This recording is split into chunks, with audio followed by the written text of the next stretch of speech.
ambil order dekat Pavilion dan Basara. Mall ni agak ni. Tapi boleh tahan besar agak mall ni.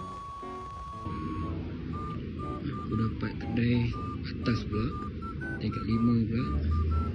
Tapi okey lah, dia dapat kita detail siap kan, harga 5. Kau just pergi je kat sini. Kalau sini aku dapat tahu lah. Kalau tempat lain macam Mad Valley memang aku hancur lah.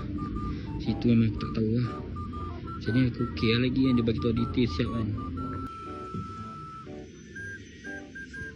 Weh, lift dia mewah weh. Semua ni mewah lah. 539 ada? Belum siap lagi.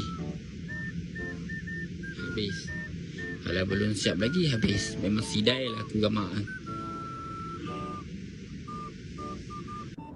Siap 539 siap terima kasih. Order dah siap ya.